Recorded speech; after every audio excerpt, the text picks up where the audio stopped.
जो मूलभूत मांग है कि गाय को पशु ना कहा जाए, माता के करके पुकारा जाए, वो भी पूरी नहीं हो पाई है।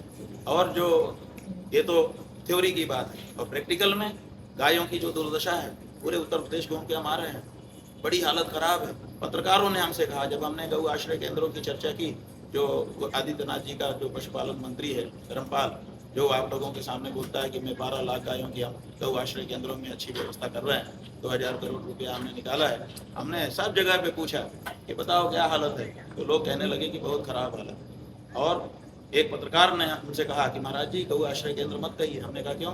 तो क्या कहें? बोला गौ हत्या केंद्र कहिए। हमने कहा अरे ऐसा क्यों बोल रहे हो? बोले कि सड़क पर कचरा घर में कचरा खाने वाली गाय बच सकती है, ऐसा मेरा भरोसा है, लेकिन इनके गौ आश्रय केंद्र में चली गई फिर उसका बचना मुश्किल है, क्योंकि ना तो वहाँ चारा है, ना तो वहाँ पानी है, ना तो कोई देख रेख है। और जैसे ही दुबली होकर के वो धीरे धीरे मर जाती है तड़प तड़प के, तो उसको जेसीबी से गड्ढा खोद के वहीं लुढ़का करके मार दिया जाता है। आपकी संकल्प की तो ऐसी परिस्थिति में सवाल पूछा महाराज जी, तो इसके लिए हम ये कह रहे हैं, नहीं तो कौन? मैं सवाल इसलिए पूछ रहा हूँ, गौ आप माता, पहले सवाल का जवाब ले लो, फिर दूसरा सवाल पूछो। गौ माता के लिए आपने योगी नहीं पूछा तो कौन? कि किस पार्टी पर आपका भरोसा है, हम वो बता रहे हैं, आप उसको सुनना नहीं चाहते। मैं सुन रहा हूँ। तो हमारे मन में सबसे ज्यादा भावना भाजपा के लिए हो गई थी, लेकिन धीरे धीरे 12 साल का नरेंद्र मोदी का शासन देख करके भी निर्यात पर बढ़ोतरी निरंतर देखते हुए, और इधर आदित्यनाथ जी के शासन में गौ माता की दुर्दशा देखते हुए हमको ये भरोसा हो गया कि ये बिल्कुल झूठा वादा इन्होंने किया, ये तो बिल्कुल और खराब निकल गए।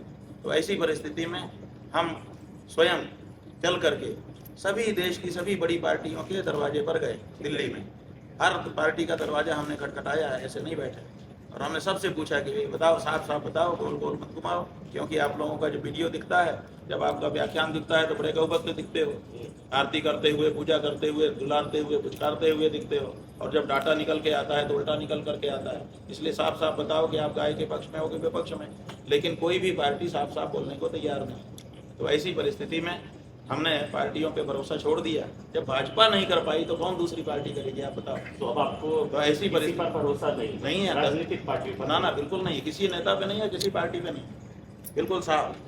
तो ऐसी परिस्थिति में ही तो हम मतदाताओं के पास आए हैं। ये जो हमारी गविष्ठी यात्रा है, ये मतदाताओं से संवाद की यात्रा है। हम मतदाता के पास क्यों गए नेता को छोड़ करके? क्योंकि हमको नेताओं पे भरोसा उठ गया गौ माता